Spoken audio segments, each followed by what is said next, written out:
Come on in, everyone. Come on in because I am finally here reviewing the Braxtons, y'all. We are on episode 3. I had to catch up. I had to watch all 3 episodes to get here with y'all. So I hope some of you out there are watching the show. I'm going to try and keep up with the reviews.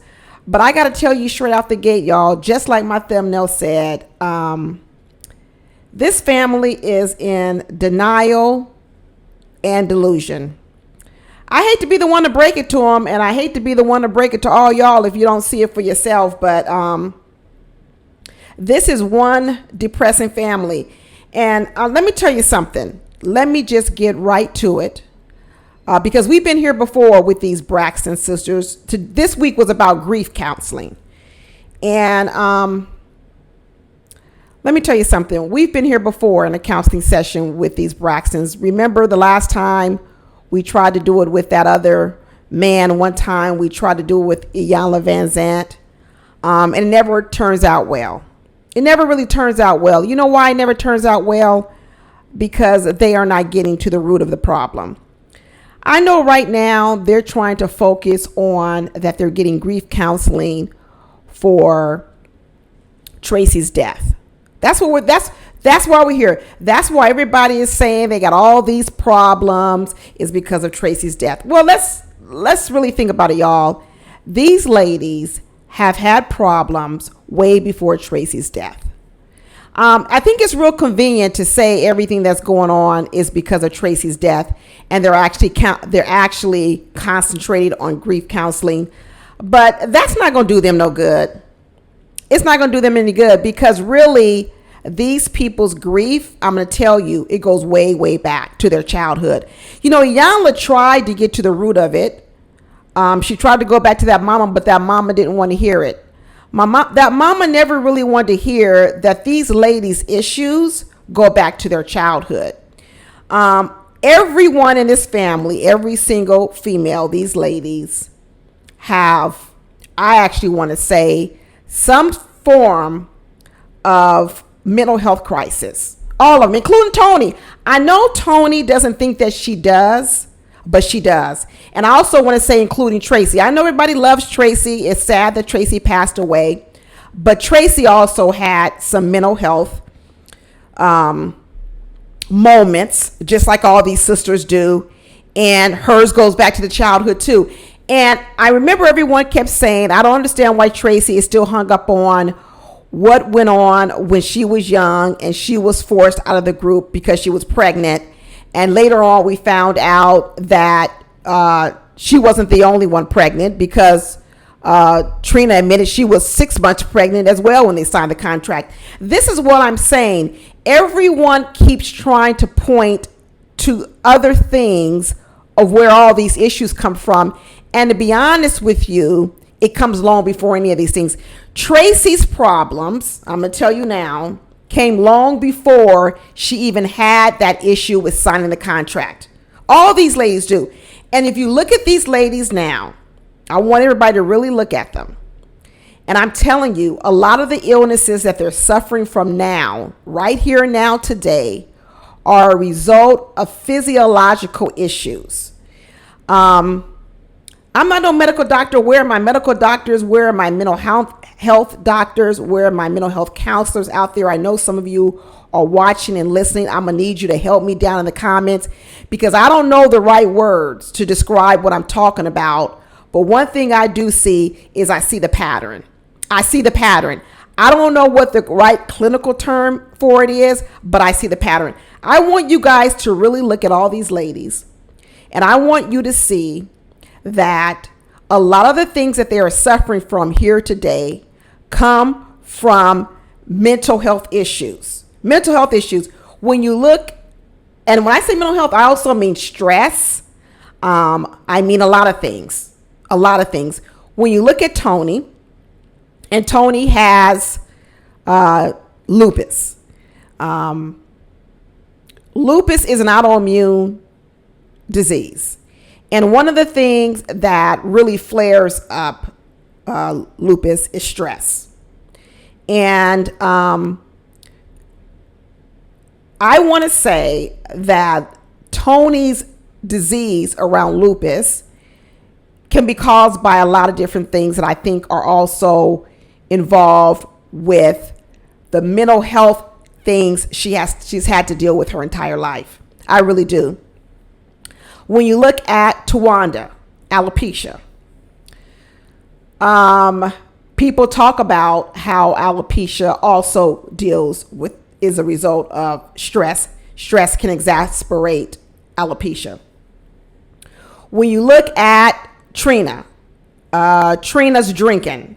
I know Trina wants to say that right now she's doing a whole lot of drinking and a whole lot of eating because of Tracy's death. But the truth of the matter is, we've all watched the Braxtons for a lot of years. Trina was a heavy drinker way before Tracy's death.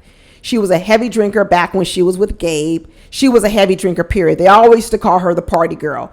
So once again, here we are talking about really lifelong issues, right? So she may be drinking more and eating more because of Tracy's guilt, but this isn't the genesis of it. And as long as they keep just talking about the latest thing, they're never really going to get to the origin of it.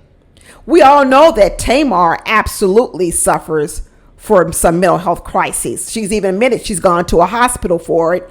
And I'm telling you, it's in her too. Tawanda, the same thing. There is not one of these Braxton sisters, in my eyes, that isn't suffering from some type of mental health crisis. And a lot of their physical ailments that they're experiencing now in today's life are a result of it. It's not a one. And isn't it ironic that the only one that isn't suffering is the mom, Mrs. E?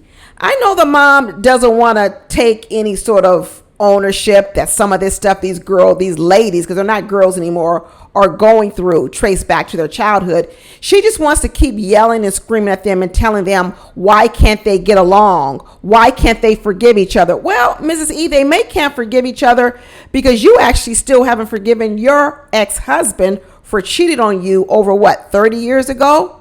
Anytime he's even on the screen, I was watching the grief counseling session. When he popped up on the screen and had one little thing to say, Mrs. E was rolling her eyes. So if she's wondering why her sisters can't forgive each other, she might want to look at herself and wonder why after 20, 25 years, she's still so disgusted by her ex-husband that she can't hardly even look at him.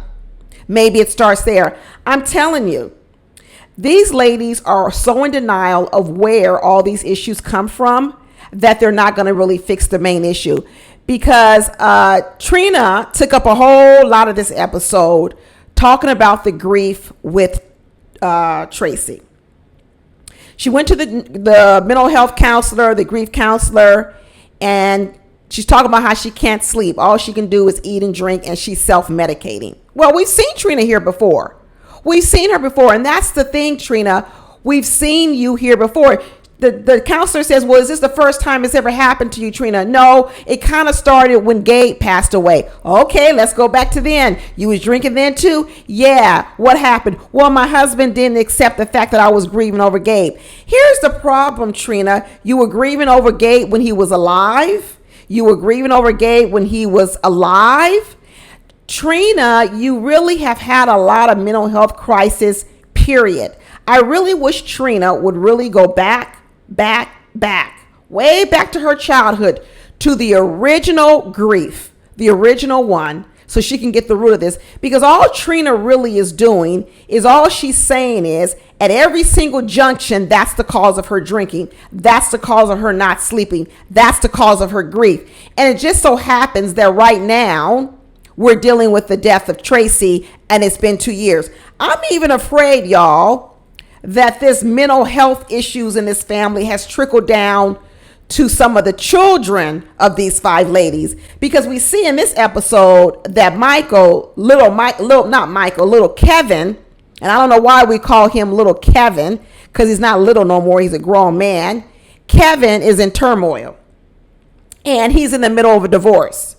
And here he is on the 2nd anniversary of his mother's death saying, I don't know why my wife would leave me on right before the 2nd anniversary of my mother's death. Well, she probably wanted to leave you a long time ago, but I suspect it was Tracy who was also helping her stay there, because What I believe is that little Kevin, Scratchy as Tawanda calls him, has never been a full participant in being the leader of his home. I believe that Tracy was supporting Kevin's family along with that wife and that grandbaby of hers. That's one of the reasons why when they went on strike.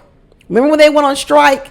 And Tracy was the one that says, I can't go on strike. I need this money. I got a family support. I believe she was supporting little Kevin, his wife, and that grandchild of her a lot more. And now that she has passed away, that father is not giving Kevin the same sort of financial support that Tracy did, nor does he get free babysitting from Tracy. And as a result, that wife said, I'm done with this. I'm leaving. The only reason she was probably hanging in there before was because Tracy was pitching in and helping out, giving money to them, free babysitting and a bunch of other stuff. But once Tracy passed away, Kevin wasn't able to hold that relationship together. And that girl, that lady, that mother, that wife probably said that she's done. Now, Kevin can say, why would she leave me a few months before the second anniversary of my mother? Well, she probably held out and didn't leave you the first anniversary. She probably felt bad leaving you so soon. But when is a good time to leave you? When she really wanted to probably leave you years ago. You see, this family, I see them passing down this delusion to the children. I don't know where all this mental health crisis come from. Shoot, it could be hereditary. It could be something in their DNA. I know that all of them have a child. No, I shouldn't say all of them. Let me correct that. I know that Tony has a child with autism. I thought I had read, I could be wrong, that Tamar's Logan had some form of ADHD or ADD or something like that. I'm not for sure. I don't know anything about Tawanda's, but I remember Trina's sons. I remember one of them. I thought they also might have had a little bit of ADHD or something like that. I don't know, because sometimes these sort of mental health issues or crises are hereditary. There could be a gene in these Braxtons family girls. I don't know. But I find it awful ironic that they all in some sort of way are suffering with a mental health crisis that has turned into physical ailments. That's what I believe. I could be wrong. Like I said, I'm no doctor, but I'm sure some of you are. You can comment down in the show. You can comment down. You can go ahead and comment down in the comments or the chat and let me know what you want to do. So in this grief counseling, this therapist is saying, Trina, you're suffering from PTSD through this death of Tracy. But my opinion is they need to go back further. And actually, I think what they need to do is they need to have individual therapy before they can come together as a family. Because I'm kind of in the same boat as that mama when I say I don't even think that these ladies really like each other. I know that they love each other as sisters, but I don't think they really like each other. And I feel on pretty solid footing because Tony told us that last time. She said that if these girls were not her sisters, she really wouldn't have anything to do with them. And I believe her because Tony really doesn't even talk too much to these ladies. The only time Tony talks to these sisters of hers, it seems to be is when they're filming. Because when I was watching the first two episodes, it was pretty clear that Tony doesn't include them on too many things that's going on with her. They didn't even know that she had a stent put in her heart. And I know Tony likes to always use the excuse that she's the big sister, but I'm not buying it. She really needs to get off of this I'm the martyr person, and that she somehow is the best big sister in town, and that she takes all the blows from being the big sister, and she's always trying to protect her little sisters. I don't believe it, Tony. I don't believe it one bit. It's not really the story that I see with Tony. And the funny thing about Tony is she's always running. Even when at the end of the episode, Trina was talking about she and Tawanda were going to go to Maryland and visit little Kevin because he was getting out of jail, and little Kevin didn't even have a phone, and he said now he can't afford a phone, so they was going to buy him a phone. He's broke. His mama was supporting him. And then what did Tony say? Tony said, well, I really wish I could have go and visit little Kevin as well, but I'm under doctor's orders not to travel because of my lupus. Girl, I mean, how many times does Toni have to mention her lupus? I mean, I know it's a part of her life, but why is it that Toni uses her lupus as an excuse when she never wants to do anything with her family? Never. It's always her lupus. She got to stay home for her lupus. But let me tell you, anytime Toni needs to do a show or go somewhere and make some money, somehow or another, Toni finds the way, the strength to get there. She said, well, I'm under doctor's orders. I can't travel right now. I just got here from Atlanta. Well, girl, that means you just traveled. That means you just traveled. I know Toni likes to tell this story like she's the big sister. Everything was on her shoulders. But I have a different interpretation of it. I really, really have a different interpretation of it. Because I can go back to the original Braxtons and I can say this. Once I saw the Braxtons, I really didn't know much about Trina and Tawanda. And I definitely didn't know nothing about Tamar. We only really knew about Toni. And Toni been depressed since before Tracy passed away. Because Toni been singing these sad songs her entire career. Her entire career.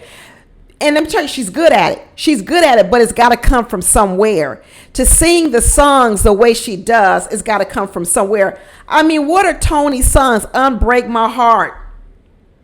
Another sad love song. Breathe Again. Toni has been depressed in her own right for a lot of years. A lot of years. A lot of these girls have. A lot of these ladies have. That's why I really don't want them to keep acting like all this grief, all this pain, all this sadness, all this hurt, all this depression, all this denial, all this delusion is really because of Tracy's death. No, Tracy actually suffered from all the same thing too. She really did. And Toni been singing these sad old songs since she was in her 20s. This stuff goes way before Toni was even a star. Toni was even a star. And I don't really look at Toni as some great big sister. I understand that we wouldn't even know who Trina was or Tawanda was or even who Tamar was if it weren't for Toni. I believe that she is the star of the family. They wouldn't even have a Braxton's Family Values or a show if it really weren't for the star power of Toni Braxton. I get it. But I remember when I first heard Tamar sing, and I said, wow, look at that voice on Tamar. Why was Tamar hid in the shadows for so long behind Toni? I believe they have very different voices, but they are powerhouses in their voice in their own right. I never understood why Tamar was so late to the party of singing.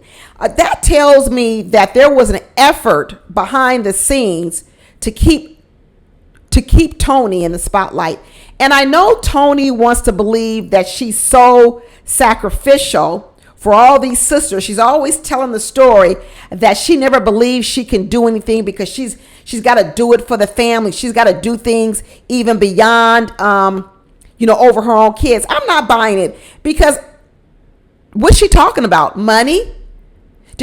Have we ever heard of Toni supporting the family with money? I never remember that story being told, and I don't really believe that it even happened. None of these girls are actually good with money. None of them. And that also comes from the fact that they're not mentally stable. I'm telling you, none of them are mentally stable, and none of them are good with money. I think every single one of these women have had severe financial problems, including Toni. Toni has filed bankruptcy several times. So I don't believe that Toni was some great big help to any of these sisters financially. She might have given them a job as a backup singer, but I bet she didn't pay them what she would have had to pay regular backup singers. I bet you Toni was paying them less. And Tamar got stuck behind in that backup singer for years. When the truth be told, Tamar probably should have been making records and songs long before she made that Love and War album. But you know what? Toni likes to keep telling the story that all this pressure on here to be big sister, all this pressure to fix things. What is Toni out here fixing? She don't even go and fix nothing because remember, she can't travel because she's got lupus. These ladies really need to look at all the physical things they're suffering from right here and now. And they really need to look at the patterns because all this stuff points back to physiological issues, mental stress, mental health, okay, and directly affecting their physical health. Alopecia, alcoholism, medicating themselves. We look at Tracy's death. She died of esophageal cancer, which probably came from maybe excessive drinking or excessive smoking, one of the two, which also was probably a form of medicating herself. We know that Tracy was in mental turmoil before she even passed away. We saw it. We all watched Family Values, Braxton Family Values. We saw it until they sit down and trace this stuff back to the genesis, the root, when they were children. Even before the show, I know they always want to say, oh, we were so tight, we were this before we were on the show. No, the show just exposed it.